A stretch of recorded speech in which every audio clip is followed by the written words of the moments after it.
बच्चों, how are you all? I hope you are doing fine at home. Today our topic is flowchart. Flowchart is graphical representation of a process.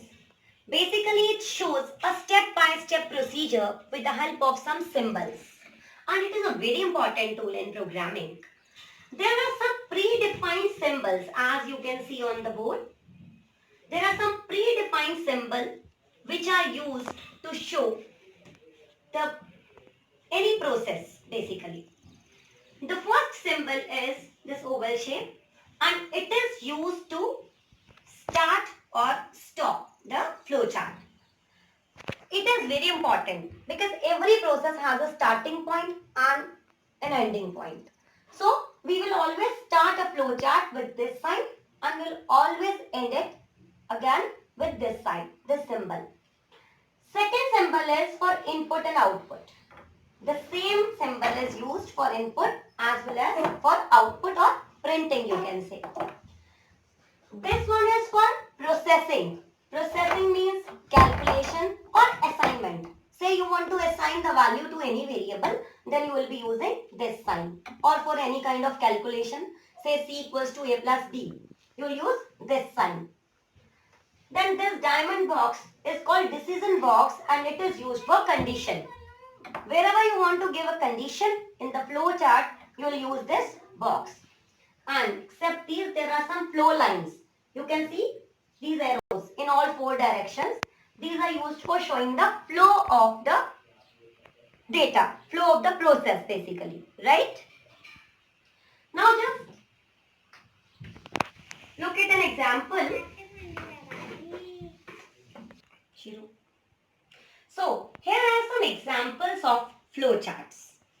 As I told you earlier that there are three types of programming constructs. I think you all remember.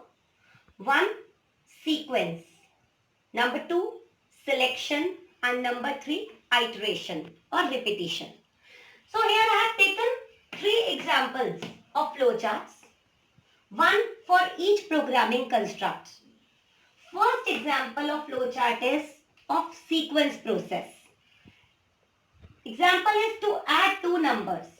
For example, you want to add two numbers. So how you will design the flowchart of the process? First we will start, as I told you earlier, every flowchart has starting point as well as ending point. The symbol is same, this oval shape. But to start the flowchart you will write start and to end it you will write stop. Start and after that you want to take input in two variables. Name you can take any names. I have taken A and B. So you will use this symbol. Input A comma B means you are taking two variables from the user or you are reading the two variables. Then you want to add them. Then you have to use this process box or calculation box as we discussed earlier. C equals to A plus B. This will always be written in process box. Then you want to print this C. Then you will take this print box and write print C.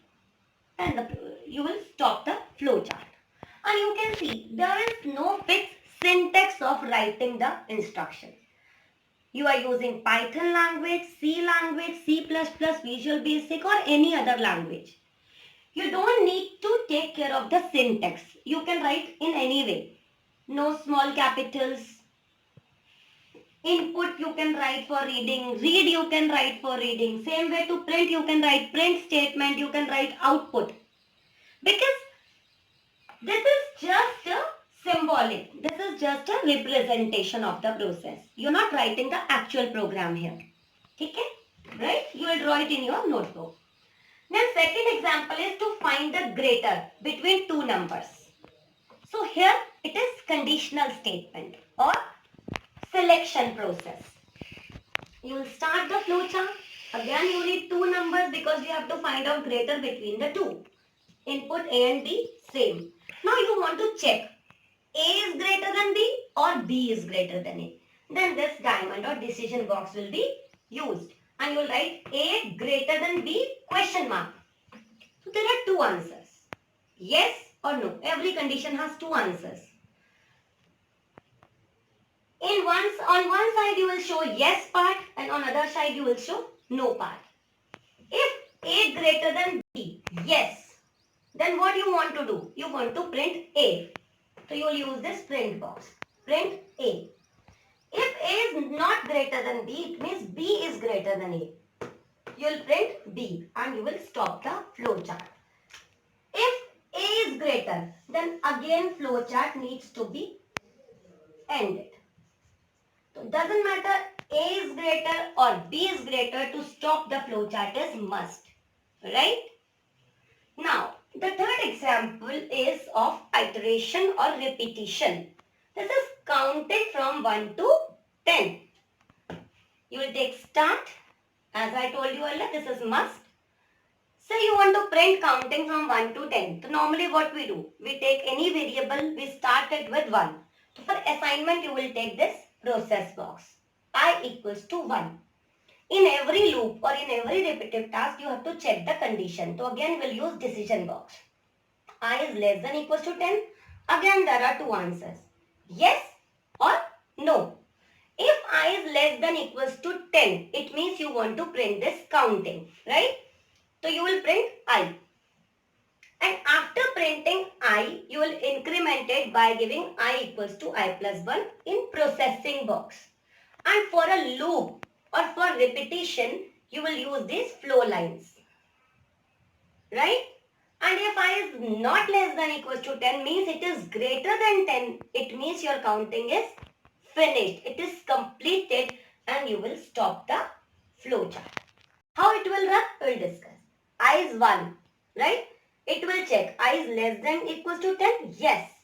It will print I. Means 1 will be printed. It will increment I will be I equals to I plus 1 means I will be 2. Again it will go up, check. 2 is less than equals to 10. Yes, I will be printed means 2 will be printed. I will be 3. Then again up, 3 is less than equals to 10. 3 will be printed. 4, 5, 6, 7, 8, 9, 10. 10 will be printed and after that I will be 11. When it will be 11, it will try to check the condition I is less than equals to 10 means 11 is less than equals to 10. Answer will be no. And your program, your flowchart will be stopped. So it will print the counting from 1 to 10. So this is how you can draw the flowcharts. Why we are using this tool basically? When you start programming, there are two main things. One is the language in which you are using, in which you are programming. And other is the logic of the program. Here, if you are drawing this, you are creating this flow chart before the programming, here you need to concentrate only on the logic part. No need of syntax. Whenever you are designing the program, in that case, you can concentrate only on the logic part. So this is very important tool for programming. For any kind of complex program, initially we prefer to draw the flow chart of the process and later on you can design the program in any of the languages using these flowcharts. This is all for today. Thank you. Have a great day.